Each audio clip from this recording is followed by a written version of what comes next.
Welcome to Normalize the Conversation. I'm your host, Francesca Reicheter, and today I'm joined by the author of The Goodness Game, Bryan Driscoll. In this episode, Bryan shares his story of how an act of kindness from a stranger changed his life. Now he's teaching us how to pay it forward with The Goodness Game. Bryan, thank you so much for joining me today. I'm excited for our conversation, but before we begin, I just want to check in. How are you really? I'm doing pretty good. Awesome. It's right now I'm out here in LA, so there's a lot going on with fires, and something that's been really important is acts of kindness and how we can go out of our way to offer support, whether it's volunteering, donating, sharing resources. So I'm really excited to talk more about acts of kindness and how a small act of kindness can really change someone's life. Yeah, me too. And you know what? That's crazy what you guys are dealing with the fires. Yeah, it is. And thankfully, I've been pretty safe. I could see the fire, I could see the smoke, but I wasn't in imminent danger. I didn't have to evacuate. But a lot of my clients have been displaced because of the fires. And a lot of people have lost their homes. Kids aren't able to go to school. Schools are burned down. And it's just so much. And it's so much of people who, like me, are in the surrounding areas who can visibly see it, but aren't affected in our physical safety, wanting to figure out what we can do to help because watching it happen just feels so hopeless. You have a very powerful story talking about how an act of kindness has really changed your life. Yeah, sure. So a little bit about me. I'm 44 years old. I'm on the other side of the country. So I'm in Pittsburgh. So I'm an entrepreneur. And I also I wrote a book called The Goodness Game. The Goodness Game's it's about kindness. And I think personally, my opinion is I think everybody in the world, most people are good people and they want to make a difference in the world. They just think you got to do like something really big and grandiose to make a difference. And I think it's a lot of times the really small things that can make a difference. You know what I mean? Yeah, it really is. There is this misconception that to make a difference, to do something, it has to be huge. And I remember in fourth grade, our teacher setting us down and making us make like a chain. So we would have each have a piece of paper made to write something nice that we did for someone else. And then we put the chain together, and you can see how one act of kindness could lead to something so much bigger, because you help one person who helps one person who helps one person who helps one person. So even if you're only helping one person, or you think you're only helping one person, you really have the ability to change so many lives. Yeah, big time. Yeah. Yeah. So if you want, I can tell you the story. One person changed my life like way back in the day.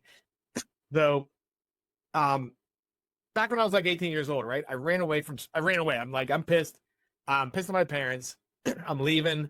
And I went and I went down to the Greyhound station, right? Yeah. Have you ever been on a Greyhound bus? I have not. All right. They're suspect.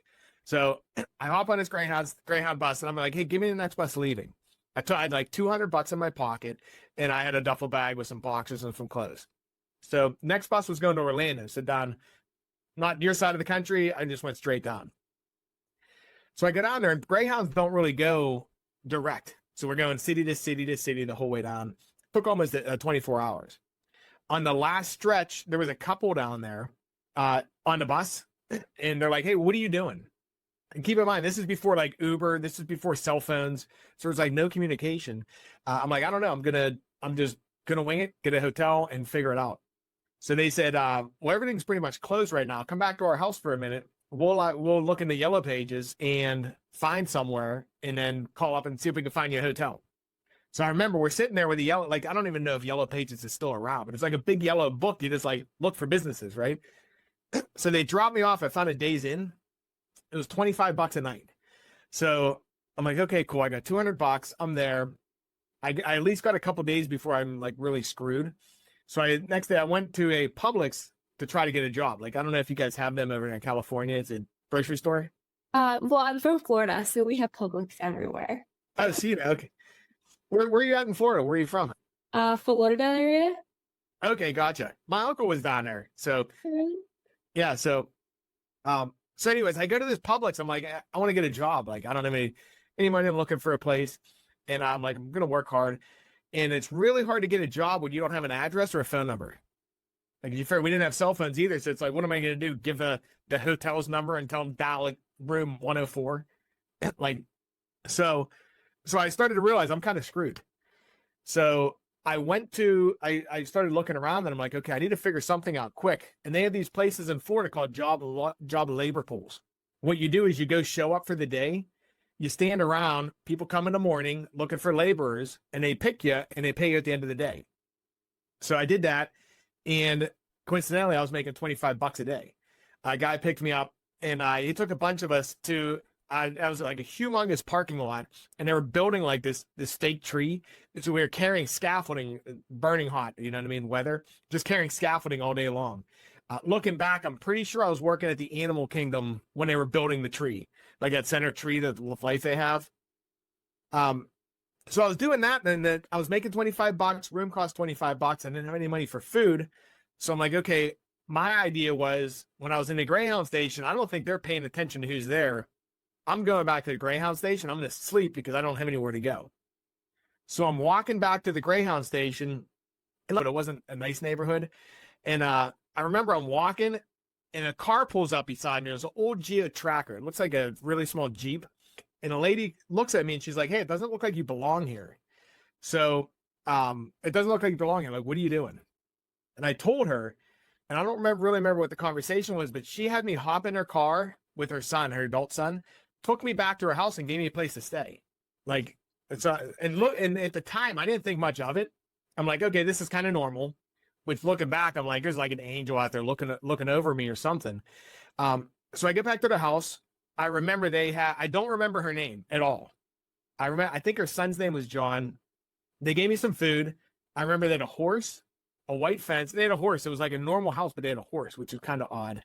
And they had this cat that was like 2 feet tall. So it looked like a cheetah. So, point is though, she picked me up and gave me a place to stay just randomly. And then her and her husband, they spotted me a couple $100 for a room and helped me get a job. And then coincidentally, there was a hurricane going to Pompano Beach right down where you're from at that time. And my uncle needed some help. So I went down with him and completely bailed. And I still owe her $300. So even like a year later, 2 years later, I'm like, I need to pay this lady back and return the favor. And I lost her contact info. So I saw the movie Pay It Forward. And it kind of planted a seed in my head and like, okay, I'm going to try paying it forward now because I have no way to pay her back. And I had a debt. I'm like, this nice lady helped me out. You know what I mean? So like that's kind of like where it all began. So many people don't have that person who comes in and just gives them that place to stay, some money, some opportunity to find a job, some support. And to know that someone did that for you, gave you that, and now you're able to use that to help others and to pay it forward and hopefully inspire others to pay it forward as well. Yeah, it was pretty life-changing. I didn't realize it at the time, but like, really, who pulls over on the side of the road and picks someone up? I keep thinking, I'm like, who does that? Why would you do that? That's not necessarily a small act. I'd say maybe that's like a medium act. It's a little bit more like buying someone coffee. But looking back, I'm like, that's a pretty interesting thing there, you know? Yeah, especially I know. So during the pandemic, I spent a lot of time in Fort Lauderdale. I ended up staying with my grandmother full time. And so many people were displaced because they lost their jobs, couldn't afford their mortgages or their rent. And so many people got sick and couldn't afford medical bills, were in dropped from their insurance because they lost their jobs. So many reasons people ended up not having a place to sleep. And I would go and make peanut butter and jelly sandwiches and just walk around and see who needed food and sit and talk to them. And I remember, so when people think no one stops and talks to us, they just go past us, roll their eyes, look at us like something's wrong with us instead of wanting to know what led to us being here. And there's just this assumption that someone who's sleeping on the street or doesn't have a place to sleep, something's wrong with them. But really, there's so many circumstances that could lead to someone there. And if we just made an effort to sit with them, to hear their story, or to offer them some food or a place to stay, that's amazing. Some money, anything we can do to help can really be the difference, right? Knowing that they're not alone, their likelihood of survival, so much changes in that moment of knowing that someone out there cares. I have some friends, they helped the homeless in Pittsburgh, right? And they said, like what you're saying there, they had one guy, and someone bought underwear for him, right? Because normally people donate clothes and stuff like that. Nothing ever fit him. And this guy brought him underwear that fit him and called him by his name. He's like, hey, whatever his name was, and gave him the underwear. And the guy said that it wasn't necessarily what touched him that he got him something. It was that he remembered his name and cared. Like he saw him. He was a person. I know a lot of people will make comments like, oh, I feel so bad, but then don't make the effort to even just acknowledge their existence, which breaks my heart. But I remember a big thing in Florida, the ground is really hot. When it's 100 degrees outside, being barefoot is very painful.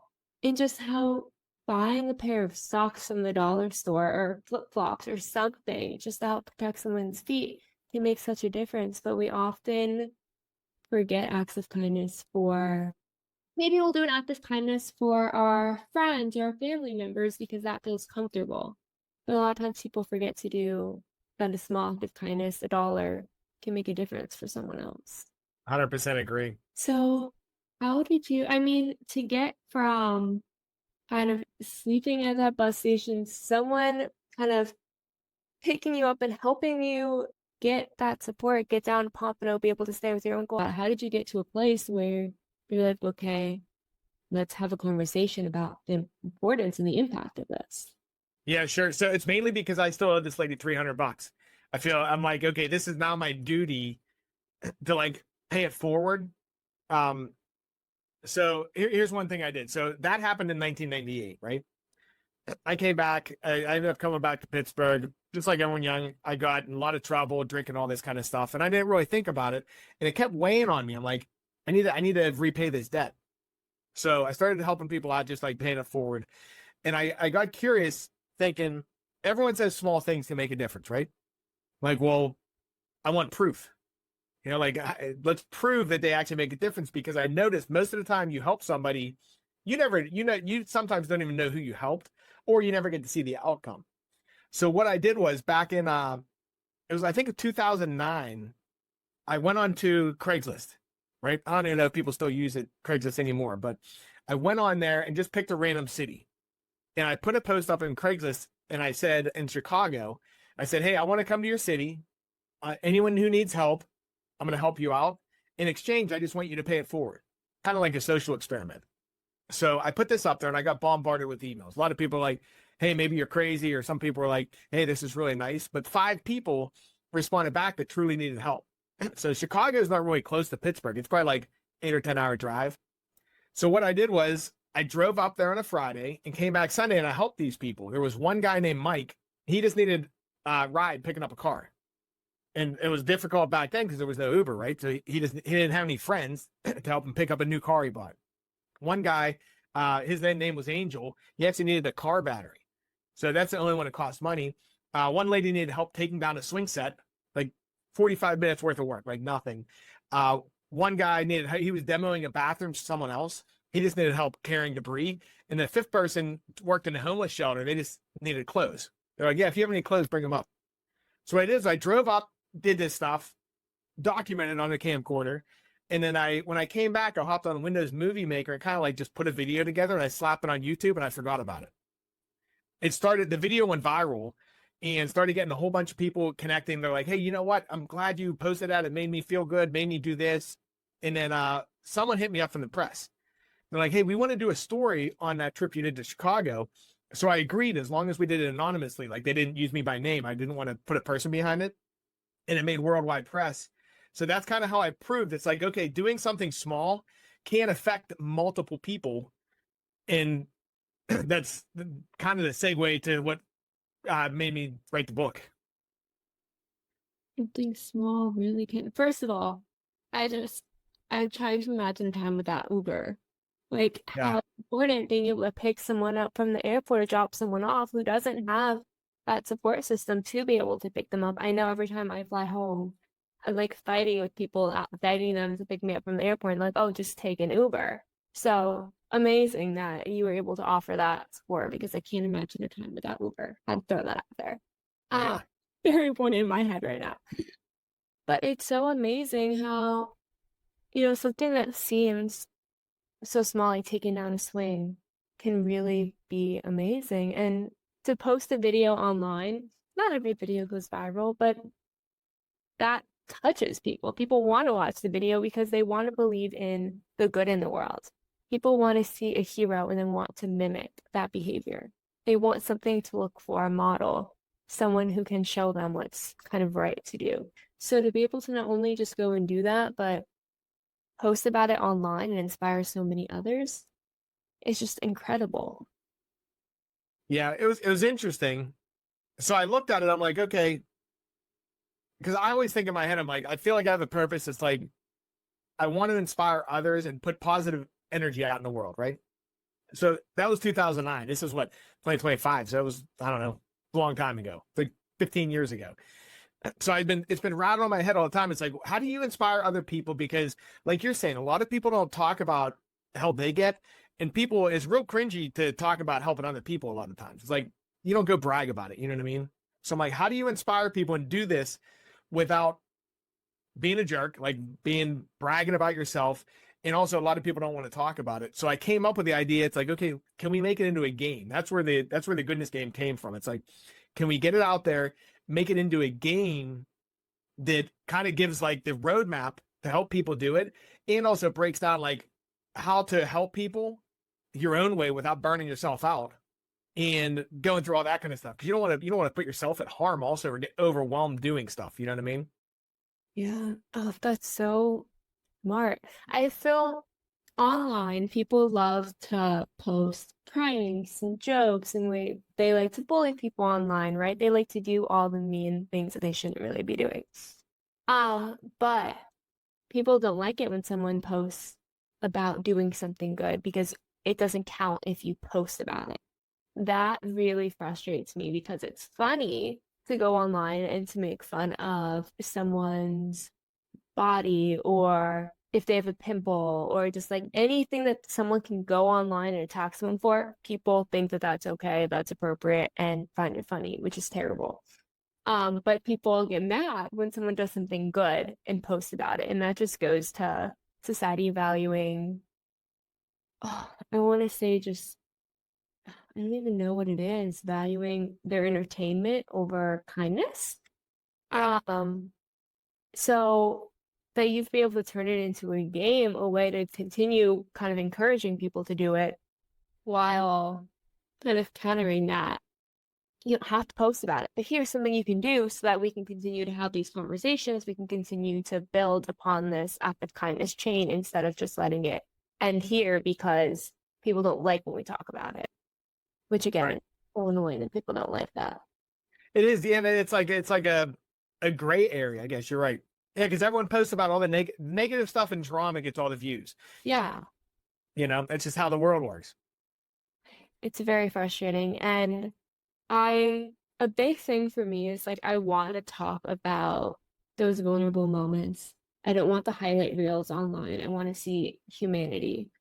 And I want to be posting things that are about making a difference, making an impact so people see that that still exists. The world is more than just posting online, it's passing messages forward and kindness forward.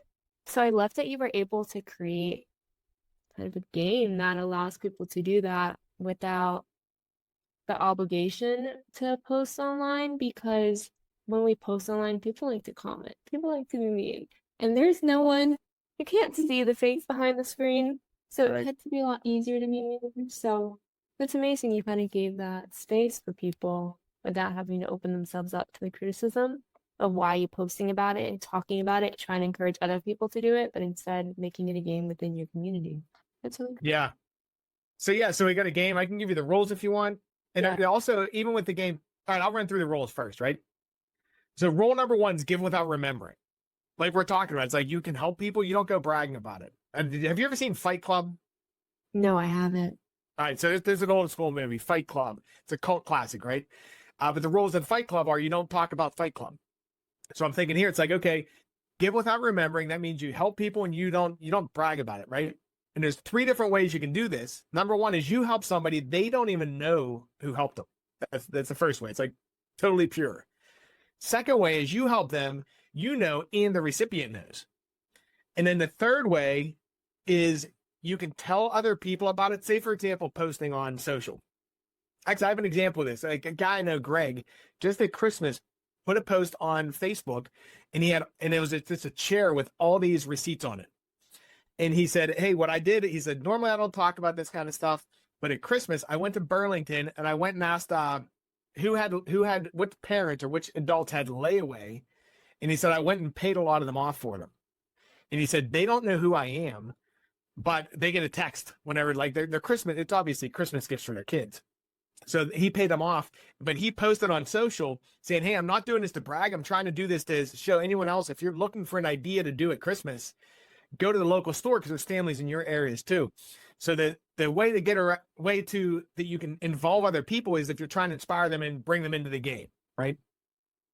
Rule number 2 is you want to identify your helping style. So everyone's built different, right? So I came up with a quiz. It's called a helper's test that I give a scenario working with the homeless. It's like all these different jobs working with the homeless. Like you might have to buy the food, you might have to help them cut hair, you might have to be talk with them, and it breaks that down. And you check the things that you find would be enjoyable for you, and it breaks down. It gives you an idea on what your helper's style could be. So it's like, are you an empathetic helper? Are you a sweat helper? Like you like trading money? Are you a financial helper? Are you a connector or a thinker? And basically, what you're looking for is what are you built for? Like me, I'm not the guy to call if you need your brakes changed. Like I just don't enjoy it. I can help you with it, but it's gonna like burn me out. But if you want to brainstorm or I can help connect or I can financially donate, those are the things I'm built for. My wife works with special needs kids, so she's like an empathetic helper. But point is, it's like, okay, if people want to make a difference, what are you built for? Like what would you tell me? What makes you tick? Like what types of things do you like to do? Oh, I really like to do tangible things. So one thing I do with the nonprofit is make handmade cards for people hospitalized in psych wards and donate it. So we've done like 22,000 cards. So I love that. Something tangible that doesn't take a lot of time and effort, but it has the ability to change someone's outcome. Yeah, and so you may fall into like the sweat helper. You're making things and probably empathy, I would guess. But the point is, everyone's built differently. So it's like, if you try doing like what I do, or I try doing what you do, sometimes you might burn out, right? So it's framing it. It's like, okay, let's be intentional. Think about what we want to do, and then we can do it. Third role is not everybody's your assignment. So I find a lot of people, especially myself, I've fallen victim to this a lot. It's like, okay, there's all these needs out there, and it's so overwhelming. I feel like I have to help everyone that has a problem. Same thing with your helping style. It's like, okay, what am I qualified for? Like, for example, if somebody came to me with a mental problem or drug problem, I'm not qualified to give them the support they need. So I can actually hurt them by getting too involved. Like my job there would be connect them and help them and be empathetic to connect with the people that can help them. So it's just taking a step back and being like, it's okay. You're not supposed to help everybody. You know what I mean? Yeah, it's finding what skills you have to offer and who's right for you to offer support to. Not everybody fits with every population, but if we all find a population that we can offer something to, that's what matters. Right. So then the rule number 4 is you got to create a budget. It's like if you're trading time or you're trading money, budget it out. It's like, so what I do is every time I get paid, I'll pull a certain percentage out and I put it into a separate bank account. It's the give account. When things pop up, I already have the money set aside, so I don't have to think about it. And I don't like I used to get like way back in the day, I'd put myself in a corner because someone would pop up with a need. I'd give them money and I'd hurt myself. It's not in my budget, right? So it's like, okay, be intentional, budget your money. Same thing with time. It's like, for example, it's like, hey, I'm going to do like cards or whatever it is. Set aside the time ahead of time. Okay, I have this amount of time per week. Maybe it's per day or whatever it is. Do it ahead of time so that you're not going to burn out. It's like you've picked what you're doing so it doesn't like overwhelm, you know what I mean? Yeah, creating an actual time, I guess like a schedule, right? Creating rules around it, I guess, right? Boundaries on this is what I can reasonably offer. And it becomes something that's part of your routine, but also something you can look forward to because it's 1 hour or it's 2% of your paycheck that week. It's something that isn't huge, but it's something to look forward to. I get to put money aside to help someone, or I get to spend 1 hour. For me, I put on an episode right now. I'm watching One Tree Hill. So I put on an episode of One Tree Hill and I just make some cards at night instead of playing on Instagram, scrolling to see who's viewing my stories, learning Right. from so online all the time. But it's finding something that incorporate it into something you enjoy too. It doesn't have to be something that leads to burnout. It could be I can color in front of the TV watching a show I enjoy. It could be I grab a friend and go volunteer at a food bank together. So it's finding ways to make it fun as well can be really helpful. Yeah, and you're right too, because it is like you're creating boundaries. Because sometimes the people that raise their hand get roped in, and then you find yourself working 30 hours a week too. So it is, you're setting a boundary. It's like, hey, I want to help, but this is where I can help. This is how much time I have or how much money I have. Then you have your boundaries and you know ahead of time. It's like when something pops up, it's like, you know what? No, I can only do 2 hours a week or 3 hours a week or whatever it is. And being able to voice that is so important. That way they know what they can actually count on too. So not only does it help protect you, but also gives them, hey, we actually need some more support. We can't um, rely on this person for 30 hours a week. That's not reasonable for them. But if we can get 2 hours for them and we can get 15 other people to volunteer 2 hours, then that's what we need to do. But allow people to know what kind of support they need so then they don't keep pressuring you as well. Yeah, exactly. And then the last one's keep score. So it's like we got a game, you got to have a scorecard, right?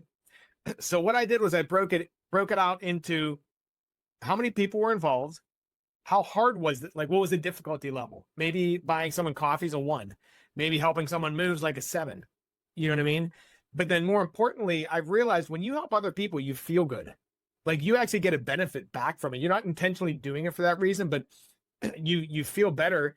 So in the scorecard, we're tracking your mood also before and after as well. So you can tangibly see it's like, I went out and did this because it's hard to be down on yourself when you're helping other people. I found it just boosts your mood. So we do that. And if you're not into KPIs, like tracking numbers, you can also journal the same thing. But it's really cool to see, you know what? I was in a slump. I started doing these things. I helped a lot of people and I actually feel better too. Right. I love that altruism is so important. And yeah, so I made this like coping skills tool jar where it's like 5 levels. So level 1 is like I'm just a little anxious to level 5. It's like 911 level. Just feel like there's difficult moments. I've struggled a lot with my mental health, and in different levels, it's different volunteering things as well because I know that that makes me feel good. It makes me feel connected. It makes me feel like I belong and I have a purpose. So although I do it for other people, it also gives me a sense of community, gives me a purpose when I feel like maybe I don't have something keeping me here. Yeah, that's awesome. What made you make that jar? It's really interesting. So I was really having a tough day, and it's so silly to me that I know what coping skills work. I create resources, yet when I'm in that moment, I don't know what to do. And I'm like, nothing works. And this is it.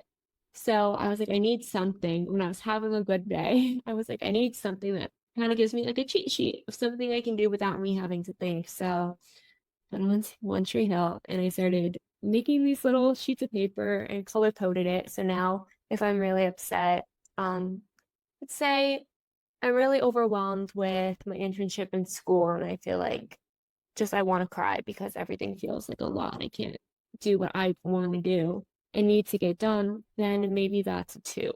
So then I pull an orange and then actually it's green. I pull green and maybe it says to disconnect from social media, put your phone away and just spend some time breathing or dedicate 5 minutes before bed to read a book. It'll give me a specific task of something I can do that helps ground me in the moment. Or if I'm feeling really overwhelmed and I feel like I don't know what I'm doing here, my depression's really kicking in, then I can pull an orange or a red and it'll say, call a friend and talk about a TV show you're watching. or call a friend and see if they'll volunteer with you. Volunteer at this food bank. It'll give me like a specific task that I can do and even help gather a sense of community. So it's like my cheat sheet for staying alive in those moments where maybe my depression is taking over. Yeah, I like that too, because it's like same thing we're talking about making a budget, and you have to create it when you're doing well. You Yeah. you don't like the things don't work when you're in the heat of the moment. It's Yeah. like because you can't think properly, you're emotional, things like that. So it's like when you got a clear head, come up with a plan for when you don't have a clear head. Yes, exactly. And that's the thing I think is missing a lot of times is we like a lot of people say you're listening right now and you're like, oh, I want to do an act of kindness. I want to get involved. I want to make an impact. But then right now you're very like overwhelmed and burnt out. Trying to add something to your plate is going to be very difficult. Right. So then you're going to maybe burn out a little bit more. You're going to try to do it. You're not going to have enough time and you're going to hate doing it and never want to do it again. Kind of like the mindset that we're in.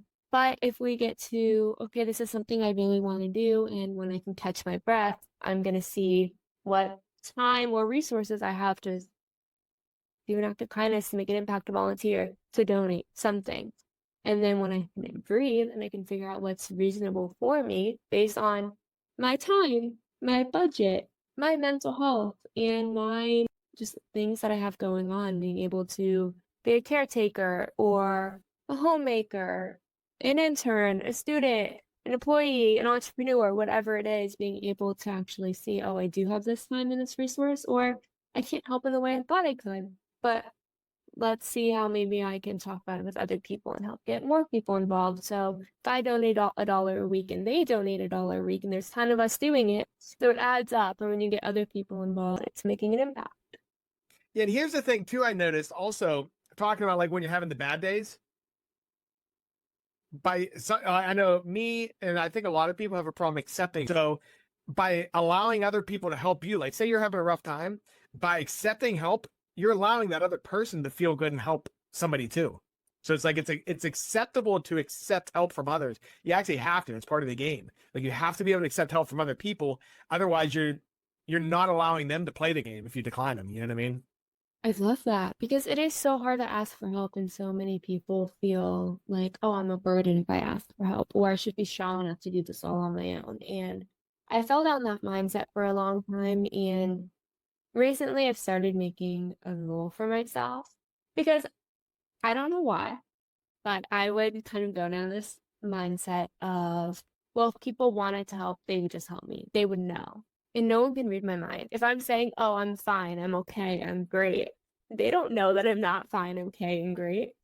So if I'm expecting them to show up and help me in a way that they don't even know I need, it's a little silly to be getting mad at them for it. And to then create the narrative in my head that I'm all alone and I'm helping them. So now I'm just honest.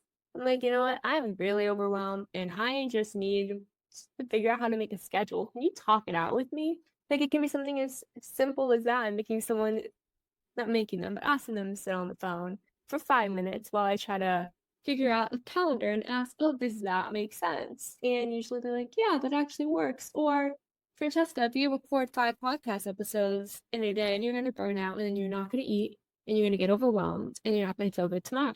So having someone just also hold me accountable is really great. But if I don't ask for support, they can't offer it.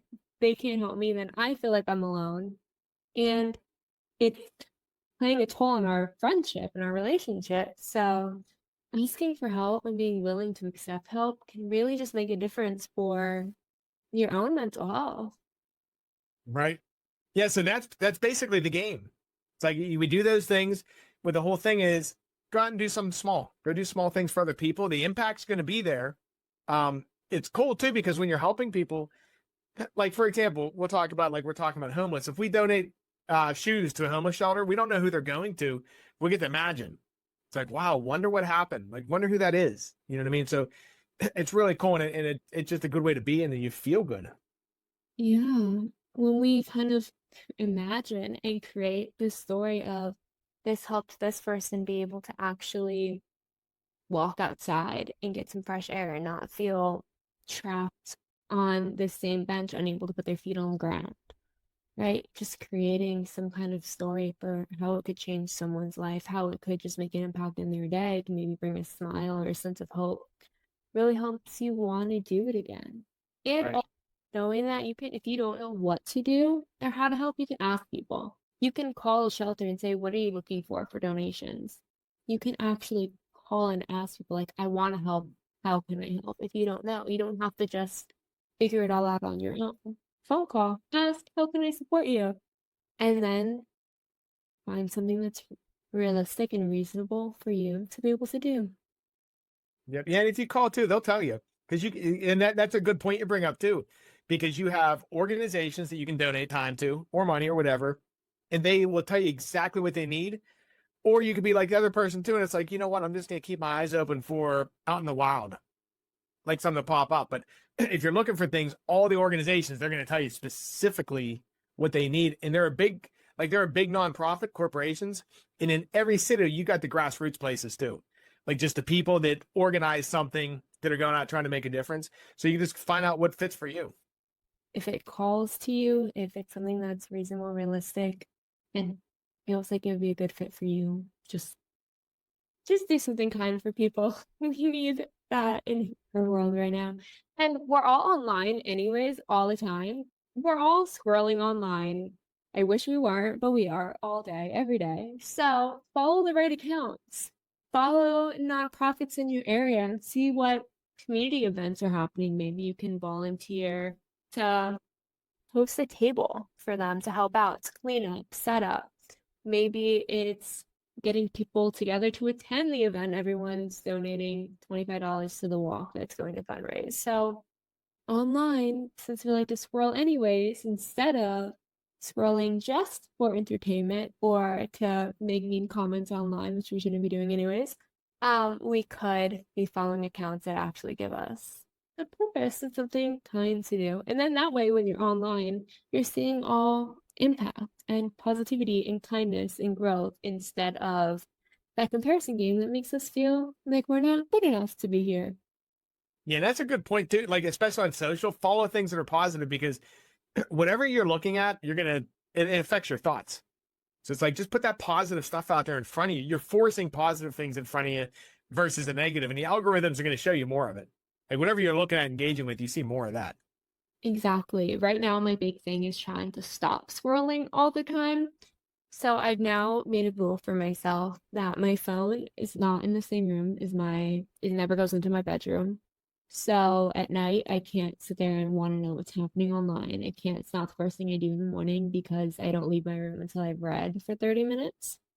So I'm forcing myself to not be caught up with what's happening everywhere and focus in on me. And then I start changing the accounts that I'm following, trying to follow accounts that make me feel encouraged, give me a sense of purpose, something that's good happening in the world. Because when I was online and just following accounts of all these perfect models, I didn't want to eat. I didn't want to go do anything. I wanted to sit in front of the mirror and criticize every aspect of my face.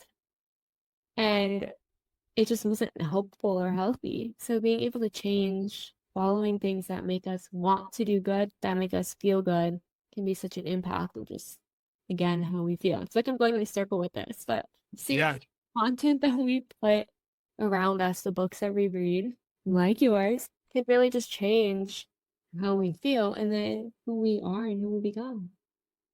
100% agree. You know what? It's funny on the Did you ever hear of the brick? It's for phones. No. There's this thing my sister just told me about on Christmas. It's a little square. You put it wherever you want in your house. I put mine on a refrigerator. And I do you have an iPhone, or what kind of phone do you have? I found it.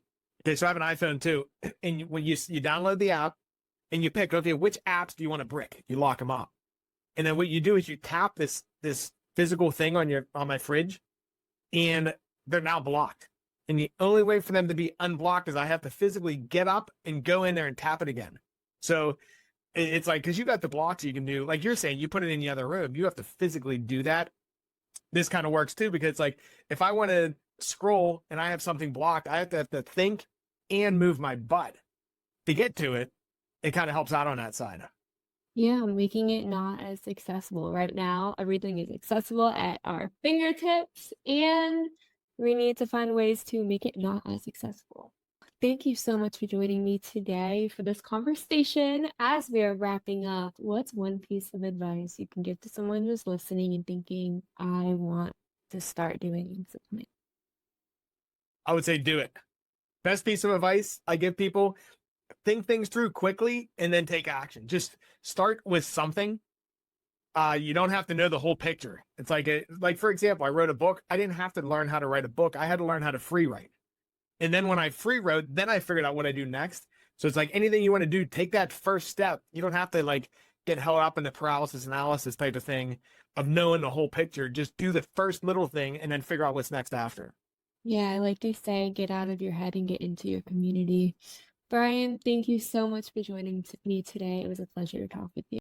Thank you so much for listening to Normalize the Conversation. Don't forget to subscribe, rate, and review. This podcast is an initiative of Inspiring My Generation, focusing on normalizing the conversation, bringing education and awareness to the forefront, and amplifying global voices to spark change and hope. Inspiring My Generation is a 501c3 nonprofit organization on a mission towards suicide prevention through awareness, conversation, education, and support. Connect with us on Instagram at Inspiring My Generation and visit our website inspiringmygeneration.org to learn more about our work and how you can make a difference.